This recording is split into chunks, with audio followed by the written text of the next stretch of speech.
What's up, everyone? Welcome back to the Morning Edge. Dead Prez Picks here, joined by a special guest today. We got my man Ben at We Beat the Spread on Twitter.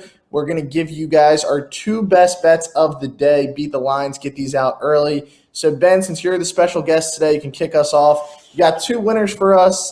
Give us what you're liking. Yes, sir. Hopefully, didn't do too hot yesterday, but today we're taking Villanova. Houston, I won't lie, they looked really impressive. They looked really impressive over their win in Arizona. But then you look a little bit closer, and I think that was more just a bad game from Arizona. Tubelis, one of their leading scorers, he shot 0 for 8. Koloko, he shot 2 for 6 from the floor. So that's their two leading scorers who shot just absolutely horrible. So I think that was more of just Arizona having a bad game offensively. Arizona also had 14 turnovers, something you shouldn't expect to see from Villanova. They take care of the ball a lot better. Arizona's had problems with that throughout the year. Villanova, they're 28th in turnover percentage on offense. So I think that you'll see some of the seniors like Gillespie and Slater take care of the ball a lot better. And, Houston's main option down low, Josh Carlton, I think he can be shut down because of what we saw from Dickinson in that game against Michigan.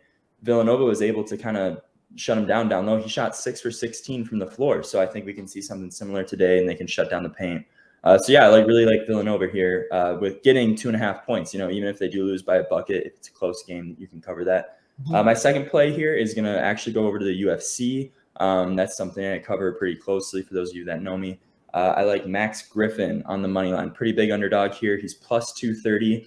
I simply think that the odds makers, they wouldn't give him this fight if they didn't know he could win it, because stylistically he can win this fight if it stays on the feet.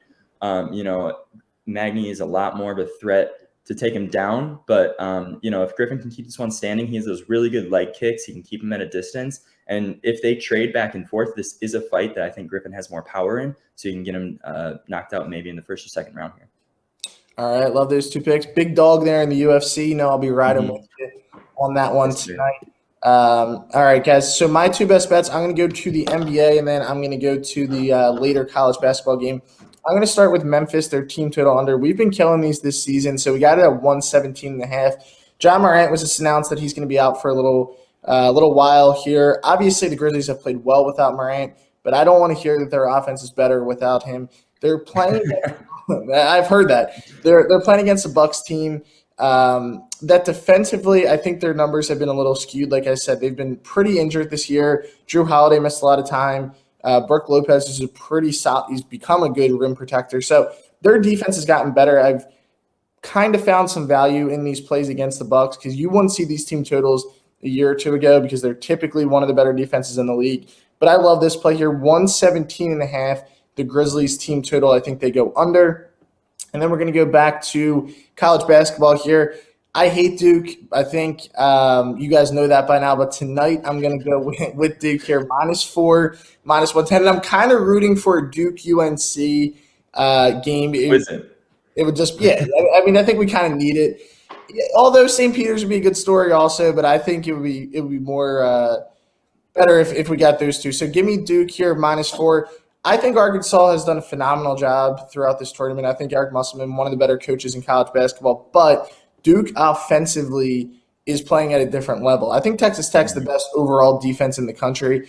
And I think, the last 7 minutes they scored every possession, like some crazy stat where we're locked in. And this is a young team, but they also have experience throughout the roster that has obviously showed up. And they don't play like young guys, right? Paolo stepped up. Griffin stepped up. These are young players, but they're playing at a different mindset at the moment. They're NBA ready. I think they're showing us that throughout this tournament. So I think Duke is the most talented team left in the tournament. They're projected to have 5 first-round picks, so this is a loaded roster.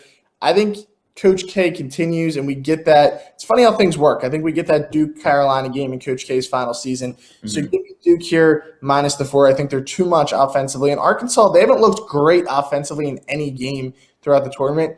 You can't not score against Duke and expect to stay in it. So I think 4 is a pretty solid number here tonight. So those are our 4 picks. Again, guys, give We Beat the Spread a follow on Twitter, one of the best in the business. Thank you, Ben, for hopping on with us as a special guest today, and we will see you guys back here on Monday morning. Take care.